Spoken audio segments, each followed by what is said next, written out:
Ma vie en Thaïlande a commencé le jour où j'ai compris qu'ici, en fait, il fallait faire confiance à personne.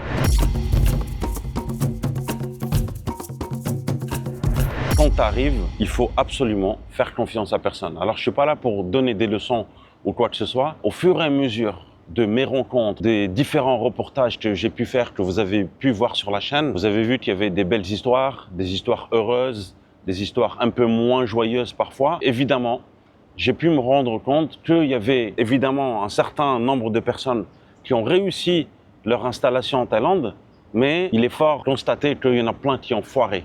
Okay? Donc il y en a qui sont venus et qui sont repartis malheureusement. Mais ces gens-là, en fait, qui ont tout perdu, vous n'allez pas les voir souvent parce que ils ne sont plus là. Et puis c'est pas toujours facile en fait de livrer un témoignage. Voilà, il y en a quand même sur ma chaîne des témoignages de personnes qui ont tout perdu. Et je pense qu'il faut un certain courage énorme pour assumer ses erreurs, dire oui j'ai merdé, j'ai vraiment déconné. Pourquoi c'est pas facile en fait? Parce que tout simplement que parfois on se sent con un petit peu.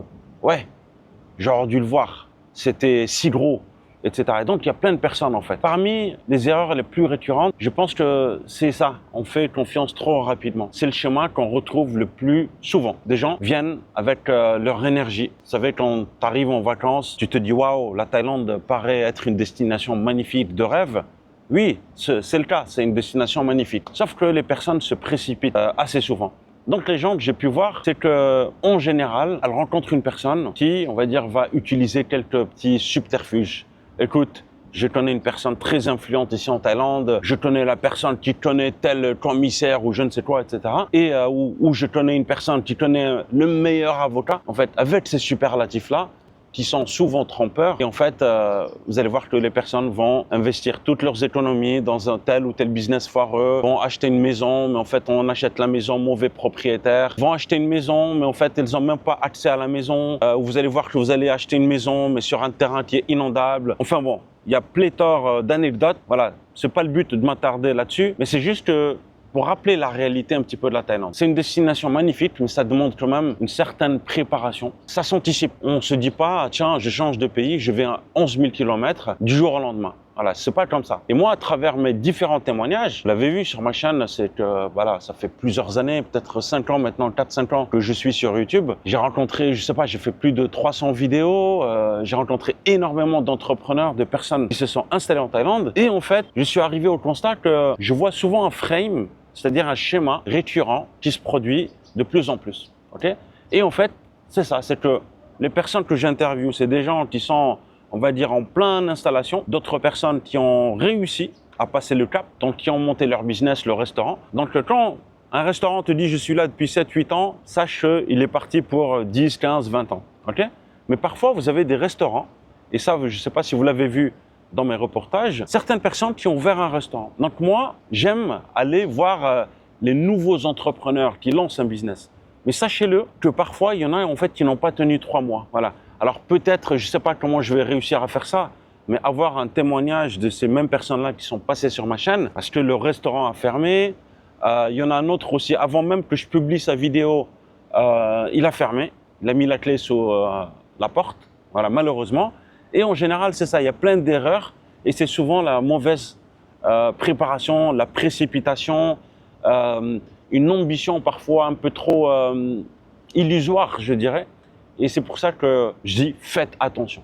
Alors, je t'imagine, toi, monsieur, ou vous, je vous vois, monsieur le retraité qui regardait cette vidéo, tu dois te dire, mais moi je veux rien entreprendre, je veux vivre ma vie paisiblement en Thaïlande, je veux aucun problème. Et je veux juste une petite province sympa, soit Chiang Mai, Hua Hin, Ratchaburi, etc. Mais même en tant que retraité parfois, je veux dire, si vous ne planifiez pas quels vont être vos frais d'assurance, certains retraités parfois veulent s'entourer d'une compagnie, d'avoir une femme par exemple. Et donc en fait, ça dépend de la rencontre que vous allez faire. Ce que je veux dire, c'est qu'en Thaïlande, nul n'est à l'abri de faux pas. Voilà, ça il faut le dire. C'est qu'en général, on a certaines personnes aussi qui se disent « ouais, non, mais moi, on ne va pas me la faire etc. » On est tous humains, on est tous vulnérables, on peut faire un faux pas. La seule chose qu'on a entre nos mains, c'est une préparation. Voilà, c'est-à-dire faire attention, s'informer, etc. Mais ce que je veux dire, c'est que tout le monde peut faire une erreur et c'est tout à fait légitime. Et donc, en fait, Donc il y a des personnes qui sont arrivées et qui perdent tout malheureusement. Donc on en parlait des entrepreneurs, mais on a aussi les personnes qui viennent ici et qui font une rencontre. Ils font une rencontre, malheureusement parfois dans un lieu, voilà, dans un mauvais lieu, pardon, ça je voulais dire, donc dans un bar. Donc vous l'avez vu aussi dans mes reportages, on a certaines personnes qui rencontrent une femme dans un bar et puis voilà, il a beau être alerté par ses amis vont lui dire écoute, attention, tu as rencontré ta copine dans un bar, mais il va te dire non, mais elle est différente. Tu vois, la phrase qui revient souvent. Ou sinon, il va te dire aussi parfois ouais, mais elle travaille à la caisse, tu vois, elle travaille à la caisse. Ça n'a rien à voir, c'est pas ce que tu crois, tu vois. Ce que je veux dire, tu as beau discuter avec ce type de personnes-là, ils vont pas t'écouter, tu vois, ils vont pas t'écouter, tu vois. Ou ils vont te dire non, mais elle est différente. Et en fait, il y a voilà, toute cette thématique, elle est différente, mais elle est elle-même, etc., etc. Donc, en fait, si tu veux, parfois, en fait, tu ne peux rien faire. Voilà, si tu as un ami comme ça, certains vont te dire oui, mais être ton ami ne le laisse pas dans une merde, etc., pas possible. Et quand quelqu'un a des étoiles dans les yeux, c'est mort, c'est déjà trop tard. Voilà, c'est déjà trop tard. Donc, la seule chose que tu peux faire, c'est peut-être l'accompagner, faire du mieux que tu peux. Et puis aussi, on a des personnes, par exemple, qui sont venues, ok. Donc, comme je l'ai dit, hein, qui investissent, qui vendent leur appartement en France, qui se barrent de la France parce qu'ils se disent, voilà, ils utilisent le terme se barrer parce qu'ils en ont marre un petit peu. Mais je ferai une vidéo sur ça. Hein. Vraiment, on va en discuter un petit peu de la situation en France, ce qui pousse un peu énormément, de plus en plus de jeunes à quitter la France. Donc beaucoup vont aux États-Unis, beaucoup vont en Australie, beaucoup vont à Dubaï également. Donc il y a plein de destinations. Je vais peut-être vous parler des différentes destinations possibles. Mais la Thaïlande, c'est quand même une destination très très prisée. Ok, donc je vous l'ai dit, il y en a plein qui vendent leurs appartements, qui décrochent 100 000, 150 000, 200 000 euros et qui viennent. Et en fait, quand tu perds tout et que tu reviens en France, c'est là où les choses se compliquent. C'est que si tu as perdu toutes tes économies, donc en fait, ça veut dire que tu dois repartir de zéro en France, tu vois. En plus de repartir de zéro, tu vois, il y a un problème majeur. C'est comment vas-tu affronter le regard des gens qui t'ont vu partir en Thaïlande, vendre ton appartement, ta voiture et revenir en France avec rien, tu vois. Revenir pour redemander, par exemple, réactiver la carte vitale, etc. Demander à un ami ou un membre de ta famille s'il peut t'héberger. Alors que tout en sachant qu'une fois que tu as quitté la France, en France, les gens qui sont en France, qui nous connaissent tous, ils se disent, mais lui, il doit vivre la vie de rêve. Il est sous les cocotiers. Alors, sachez-le, hein, ça c'est vraiment, c'est issu de plusieurs témoignages. En France, les gens qui sont en France, en Belgique ou peu importe en Occident, sont loin de s'imaginer qu'ici, on est en train de travailler, qu'on travaille, qu'on charbonne, que certains sont entrepreneurs qui se lèvent très tôt le matin, que parfois ils galèrent un peu pour payer leurs factures, pour faire un bon chiffre d'affaires, etc. Donc ça, c'est une réalité, sachez-le. Moi-même, pendant plusieurs années, je ne sais pas si mes parents savaient que j'étais là pour, on va dire, faire des projets, travailler, ou que j'étais là pour faire la fête. Voilà, maintenant, bon, ils savent un peu plus. Voilà, ils n'ont pas eu connaissance de ma chaîne YouTube pendant quelques temps, mais ils ont su par la suite. Un ami à moi, par exemple, Steph, le cartooniste que vous connaissez peut-être, qui est passé plusieurs fois sur cette chaîne, me dit oui, mais là-bas, en France, ils pensent qu'ici, on est, on va dire, des branleurs, qu'on ne fout rien. Voilà. Et ça, en fait, c'est quand même, je ne sais pas si c'est un cliché, ou peut-être qu'ils se disent, tiens, mais il a une situation parfaite, il est sous les tropiques, voilà, il a de la nourriture pas chère, il doit vivre la vie de rêve.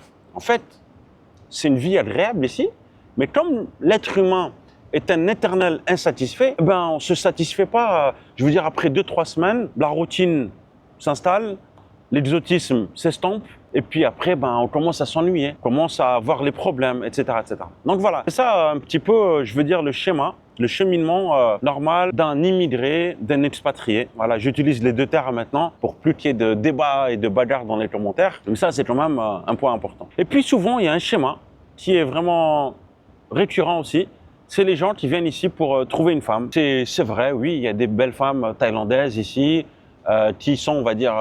en fait, ce que j'entends souvent, c'est que oui, il y en a marre des féministes en France, en Occident, en fait. Voilà, des femmes qui... bon, on va pas rentrer, c'est pas le but de cette vidéo. On fera peut-être une vidéo sur le féminisme, etc. Mais c'est pas le but aujourd'hui. Et ces personnes-là se disent, moi, je veux trouver une personne qui sache, on va dire, me comprendre, qui sache être à l'écoute. C'est vrai qu'en Thaïlande, il n'y a pas trop ce combat envers le féminisme, l'égalité, homme-femme, etc. Non, en fait, les femmes ici, la réputation, c'est que les Thaïlandaises savent prendre soin des hommes, qu'elles sont souvent à l'écoute, qu'elles sont simples, etc. Et donc, en fait, ça plaît à énormément d'hommes. Ok ? Donc, je ne vous parle absolument pas là du monde de la nuit en Thaïlande ou de tout ce qui est tarifé ou quoi que ce soit. Je ne vous parle pas de ça. Là, je vous parle de relations normales homme-femme. Et donc, en fait, vous avez parfois quelques hommes qui viennent, qui tombent vraiment amoureux. Et comme on dit, un homme amoureux perd tous ses moyens. Voilà, en général, c'est ça. Et donc, en fait, parfois, certains participent à la vie de couple. Parfois, participent financièrement à la vie de couple un peu trop. Et en Thaïlande, on dit souvent aussi que épouser une Thaïlandaise, c'est aussi se marier à sa famille. Épouser une Thaïlandaise, c'est épouser aussi sa famille. Et donc, ça emmène le problème suivant, c'est que certaines personnes, certains hommes, en fait, n'ont pas la capacité de subvenir à ce besoin de leur famille, de leur épouse, de leur fiancé. Et en fait, ils ne sont pas aussi, on va dire, éduqués peut-être sur la culture thaïlandaise, sur comment ça fonctionne, comment fonctionne le système de dot en Thaïlande, comment parfois certaines familles, par exemple, vont dire à leur fille, écoute, voilà, on a besoin de, voilà, peut-être de rénover la maison, peut-être de payer tel frais d'hôpital ou d'acheter une nouvelle voiture, etc. Certains hommes, peut-être, ne savent pas dire non. En plus, ne pas pouvoir dire non, ils sont peut-être pas à l'aise financièrement et donc parfois ils se mettent dans des situations difficiles. Voilà. Au lieu de dire non, je n'ai pas assez d'argent, je ne peux pas, il y a peut-être cette frayeur-là de perdre, de ternir la relation avec sa femme, peut-être de perdre sa femme, etc., etc. Voilà. Donc je suis pas en train de donner le pour ou le contre, je vous présente juste factuellement comment les choses peuvent parfois se passer et qui peuvent mener à la perte de certains hommes. Bon, petite parenthèse aussi, pour ceux qui s'intéressent à l'expatriation, l'installation en Thaïlande, j'ai mon guide sur l'expatriation en Thaïlande. Il y a plein d'informations sur les différentes provinces en Thaïlande, sur les visas mis à jour, sur les assurances. Il y a quelques contacts également pour les assurances, des avocats, etc. Je vous ai tout mis sur un e-book. Vous pouvez le télécharger gratuitement, il est offert. Je vous mets le lien dans la description. Voilà, il y a plus de 110 pages et plusieurs mois de travail. Donc vous pouvez l'avoir, lien dans la description. Voilà, en tout cas, ça me fait plaisir parfois de faire ce format, la FaceCam, parce que j'ai l'impression que j'ai fait beaucoup trop d'interviews et je vous ai pas parlé. Je vous ai pas parlé en face-to-face comme ça. Ceux qui me suivent depuis longtemps, depuis 4-5 ans, même plus, hein, j'ai démarré comme ça, YouTube. J'ai démarré avec, comment dirais-je, voilà, j'ai pris la caméra et puis c'était sous les conseils de mon père qui m'avait dit tiens, prends ta caméra et va filmer un pad thaï. C'est comme ça que j'ai démarré YouTube. Hein. Pour ceux qui ne savent pas comment j'ai démarré, c'est mon père qui me disait arrête de faire des stories sur Snapchat, va dans la rue, filme-nous un pad thaï, comment la dame cuisine un pad thaï. Voilà. Et en fait, j'ai démarré mes vidéos avec un face cam comme ça. Voilà. Je parlais directement à la caméra. Et ça plaisait parce que, à la différence des interviews où c'est vraiment des reportages d'une heure, de 50 minutes, une heure, là c'est plus un format face cam où on va dire c'est plus intime. Voilà. Et donc en fait, je vais le faire souvent. Donc vous allez me poser vos questions. Je vais essayer de répondre là aux questions. N'hésitez pas en commentaire. Et puis je vais prendre quelques questions et rebondir un petit peu dans des prochaines vidéos. Tout simplement, je pense que j'ai aussi, il y a des intervenants qui parlent évidemment dans mes reportages qui vont revenir très prochainement. Mais je pense que j'ai aussi quelques anecdotes à vous raconter. Voilà, quelques anecdotes où parfois, comme je vous ai dit, je vais en tournage, comment dirais-je, pour faire une vidéo. Bon, parfois ça se passe mal. Parfois j'ai des concurrents en fait qui me disent mais pourquoi tu vas faire une vidéo chez lui? Ne va pas faire une vidéo chez lui. C'est pas une bonne personne, etc. Et donc ce que j'ai ressenti un petit peu, c'est de l'aigreur parfois, un peu de mauvaise foi. Certains concurrents ne voulaient pas que je fasse de vidéos. Et donc en fait, ce que je disais, bon les gars, je ne vais ni faire de vidéos chez toi, ni chez lui, que voilà, comme ça c'est réglé parce que je veux pas de problème. Alors tout ceci m'emmène à un point important, c'est que plein de personnes aussi veulent venir en Thaïlande, souvent me posent la question, Sabri, est-ce que ici on peut faire un prêt bancaire parce que j'ai envie d'acheter un bien, j'ai envie de monter un business, etc. Alors je vais vous répondre directement non. En Thaïlande, on ne peut pas faire un prêt bancaire. Par contre, il y a des exceptions. Il y a une banque qui est plus apte, je crois que qui est de Singapour, je pense, UOB, le siège est ici en Thaïlande, mais le siège régional est à Singapour, il me semble. Et en fait, cette banque UOB fait des prêts bancaires. Fait des prêts bancaires aux étrangers. Je crois un taux de peut-être 5%. Je ne veux pas vous dire de bêtises, c'est vraiment à vérifier. 5%, donc c'est pas un taux super intéressant, à condition, par exemple, que tu sois marié à une Thaïlandaise. C'est-à-dire que le jour où tu ne payes pas, c'est ta femme qui va ramasser. Ok? Ils veulent être sûrs quand même d'avoir une attache ici en Thaïlande. Et donc, le risque, c'est quoi? Un homme qui est marié à une Thaïlandaise, ou vice-versa, si un jour décidait de s'enfuir, plier les bagages et se barrer à je ne sais pas où en Europe, il mettrait en difficulté son épouse. Okay? Et donc, elle va se retrouver avec une dette énorme. Et là, en fait, ça complique un peu les choses. Mais pour les gens qui veulent un prêt bancaire et qui sont, on va dire, qui vont honorer leur engagement, c'est-à-dire payer les mensualités, etc. C'est possible, voilà, si vous avez une femme thaïlandaise. Mais honnêtement, c'est pas quelque chose que je recommande. Je vous le dis sincèrement parce que tout projet entrepreneurial, c'est quand même un sacré risque. Parce qu'en France, on a quand même eu cette éducation, cette culture française. On sait ce qui marche, on sait parfois ce qui ne marche pas. Et même avec ça, il arrive parfois qu'on foire un projet en France. Maintenant, la difficulté en Thaïlande, c'est qu'on va arriver dans un pays où la culture est totalement différente et que parfois on arrive avec nos certitudes. Malheureusement, c'est comme ça. Il y a énormément de Français, d'étrangers qui viennent ici en Thaïlande avec leurs certitudes. Moi, je vais monter mon stand de churros. Les churros, c'est, on va dire, c'est friandises, c'est pâtisserie, parfois tarte aux fraises, tarte aux pommes, que les Français aiment, savourent énormément. Maintenant, ce qui marche en France, ça ne va pas forcément marcher ici. Il y a la culture locale, il y a, on va dire, les habitudes, il y a les spécialités culinaires, il y a toutes les traditions. Et donc, peut-être que les Thaïlandais s'en foutent un peu des churros. Et peut-être, en fait, que les Thaïlandais s'en foutent un peu des churros. Peut-être que les Thaïlandais ne veulent pas des crêpes au Nutella. Peut-être que les Thaïlandais veulent des crêpes au durian. Peut-être qu'ils veulent quelque chose de local. C'est pour ça que je vous dis, quand on vient ici en Thaïlande, il y a quand même une période d'adaptation, s'acclimater, comprendre les us et coutumes, voir un peu ce que les Thaïlandais aiment faire, ce qu'ils n'aiment pas faire, ce qu'ils aiment manger, ce qu'ils n'aiment pas manger. Ce que j'ai constaté, moi, c'est qu'au début, lorsque je rentrais en France, je leur amenais un petit cadeau aux amis que j'avais. Et le cadeau, devinez ce que c'était? C'était une boîte de chocolat. Alors oui, ils sont contents, parce que en France, on a l'habitude d'offrir une boîte de chocolat. Vous prenez une boîte de chocolat, vous achetez, je sais pas, il y a plusieurs formats, j'ai acheté plusieurs boîtes. Oui, ils aiment bien.